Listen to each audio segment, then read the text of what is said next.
تو وہ مجھے تھوڑا بہت کبھی فیل ہوتا تھا. یہ والدہ نے کہا. تو حضور صلی اللہ علیہ وآلہ وسلم نے لوگوں کو کہا کہ جاؤ لکڑیاں لاؤ اور اس کو ہم جلائیں گے. تو جب وہ والدہ نے سنا تو وہ رونے لگ پڑی. تو والدہ نے کہا جی کہ نہیں آپ ایسا نہ کریں، جو ہے نا تو یہ میرا بیٹا ہے وغیرہ وغیرہ.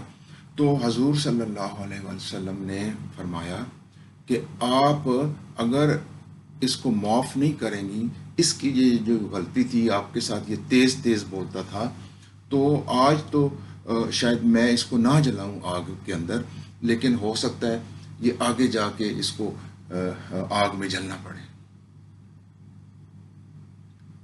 تو انہوں نے فرمایا حضور صلی اللہ علیہ وآلہ وسلم نے کہ آپ اس کو معاف کر دیں تاکہ اس کا راستہ آسان ہو جائے. تو والدہ تو والدہ ہی ہوتی ہے. والدہ نے اس کو معاف کر دیا اور پھر اس نے کلمہ شہادت پڑھا اور اس کی جان نکل گئی. آپ اندازہ کریں ذرا تیز تیز بولنے کا یہ واقعہ ہے کہ اپنے والدین کے ساتھ صرف وہ تیز تیز بولتا تھا، سارے کام بھی کرتا تھا، خدمت بھی کرتا تھا، تابعداری بھی کرتا تھا، صرف ایک تیز تیز بولتا تھا جو اس کی والدہ کو اچھا نہیں لگتا تھا. عرض کروں کہ ایک شخص حضور صلی اللہ علیہ وسلم کی خدمت میں حاضر ہوا. اس نے کہا جی کہ آپ مجھے بتائیں کہ سب سے زیادہ حسن سلوک جو ہے نا وہ میں کس کے ساتھ روا رکھوں. تو حضور صلی اللہ علیہ وآلہ وسلم نے فرمایا تمہاری ماں. اس نے دوبارہ پوچھا، اس کے بعد آپ نے فرمایا تمہاری ماں. اس نے دوبارہ کہا جی کہ اس کے بعد آپ نے فرمایا تمہاری ماں. اس نے پھر پوچھا، اس کے بعد آپ نے فرمایا تمہارے والد. اندازہ کریں ماں کی کتنی اہمیت ہے.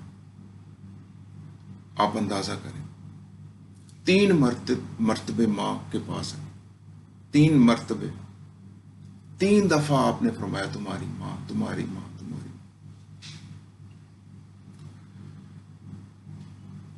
تو میں عرض کروں کہ ایک دفعہ ایک مسلمان حضور صلی اللہ علیہ وآلہ وسلم کے پاس حاضر ہوا. اس نے کہا جی کہ میں نے اپنی والدہ کو نا اپنے کندھے کے اوپر بٹھا کے نا حج کروایا ہے. تو آپ مجھے یہ بتائیں کہ کیا میں نے کچھ حق ادا کر دیا ہے؟ حضور صلی اللہ علیہ وآلہ وسلم نے فرمایا تم نے جو ماں کا دودھ پیا نا، ایک گھونٹ کا جو ہے نا وہ حق ادا کیا تم نے. اگر تم نے یہ ایسا کیا ہے ایک گھونٹ کا، آپ اندازہ کریں. میں عرض کروں کہ اگر آپ نے نا اگر آپ یہ چاہتے ہیں کہ آپ کے رزق میں اضافہ ہو، آپ کی عمر جو ہے نا وہ دراز ہو، تو آپ اپنے والدین کے ساتھ نا جو سلوک ہے نا وہ بہت اچھا رکھیں. ان کی خدمت کریں، ان کی تابعداری کریں، ایون ان کے سامنے جھک کے کھڑے ہوں ادب کے ساتھ. اور آپ دیکھتے ہیں وہ بہت خوش نصیب لوگ ہیں جو یہ کر رہے ہیں. اور ان سب لوگوں سے میری گزارش ہے کہ جو ایسا نہیں کر رہے ان کو سوچنا چاہیے.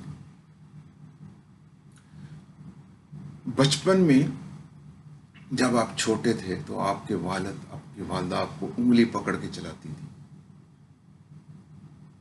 اگر آج وہ بوڑھے ہو گئے ہیں، چل نہیں سکتے، تو یہ اولاد کا فرض ہے کہ ان کو بھی انگلی پکڑ کے چلائیں.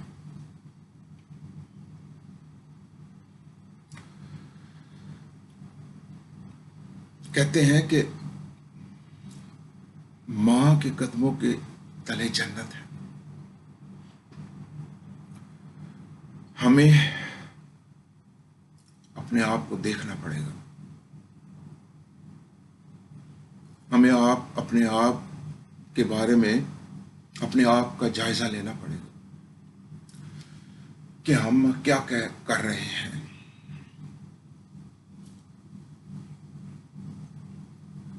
ہم کیا کر رہے ہیں۔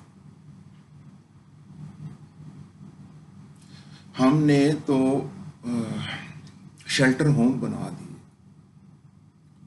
شیلٹر ہوم بنا دیے، اور بہت سارے لوگ ایسے ہیں،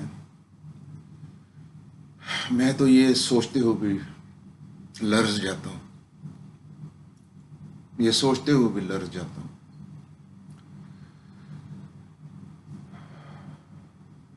میں نے بہت سارے جو بزرگ لوگ ہیں ان سے خود اپنے کانوں سے سنا ہے، وہ یہ دعا مانگتے ہیں کہ پروردگار ہمیں اپنی اولاد کا محتاج نہ کرنا۔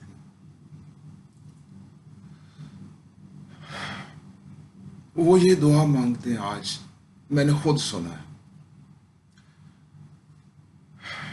کیونکہ ان کو معلوم ہے کہ ہمارے معاشرے میں کیا ہو رہا ہے، ہم کیا سلوک کر رہے ہیں اپنے والدین کے ساتھ،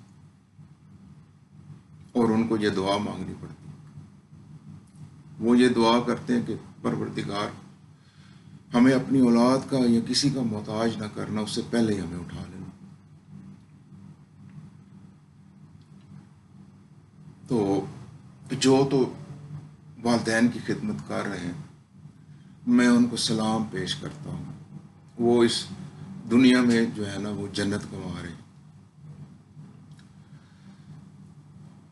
اور جو نہیں کر رہے وہ بھی سوچ لیں اور سمجھ لیں کہ وہ کیا کما رہے ہیں۔ والدین بوڑھے ہو جاتے ہیں، ان کے قریب نہیں کوئی بھٹکتا، وہ آوازیں دیتے رہتے ہیں، ان کے قریب نہیں کوئی بھٹکتا۔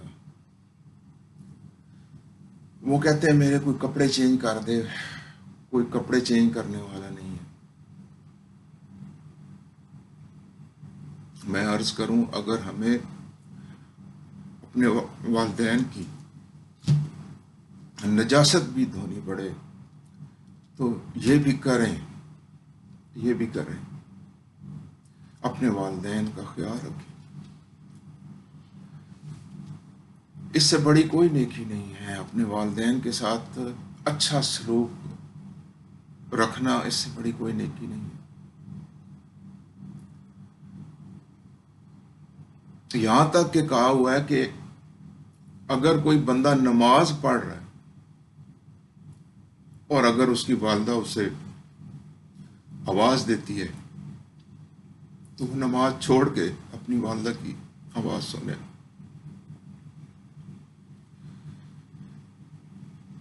ایک دفعہ جنگ پہ جا رہے تھے حضور صلی اللہ علیہ وآلہ وسلم کے دور میں، تو ایک بندہ آیا، اس نے کہا جی کہ میری والدہ بیمار ہے تو میں کیا کروں؟ حضور صلی اللہ علیہ وسلم نے فرمایا کہ تم جاؤ اپنی والدہ کی خدمت کرو، تمہیں ضرورت نہیں ہے جانے کی۔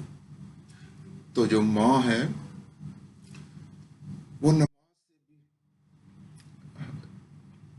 یعنی فرمایا کہ نماز بھی اگر آپ پڑھ رہے ہیں تو اگر والدہ آواز دیتی ہے تو نماز توڑ کے ادھر چلے جاؤ۔ اور جہاد سے بھی اہمیت زیادہ ہے والدہ کی۔ ہمیں سوچنا چاہیے، جو لوگ یہ نہیں کر رہے، پلیز آپ اپنے گریبانوں میں جھانکیں اور دیکھیں ذرا کہ کتنا بڑا گناہ آپ سرزد کر رہے ہیں۔ اس کی کوئی معافی نہیں ہے، اس کی کوئی معافی نہیں ہے، اور جو یہ کر رہے ہیں وہ بڑے خوش نصیب ہیں، بڑے خوش نصیب ہیں۔ میں آپ سے اجازت چاہتا ہوں۔ السلام علیکم ورحمۃ اللہ وبرکاتہ۔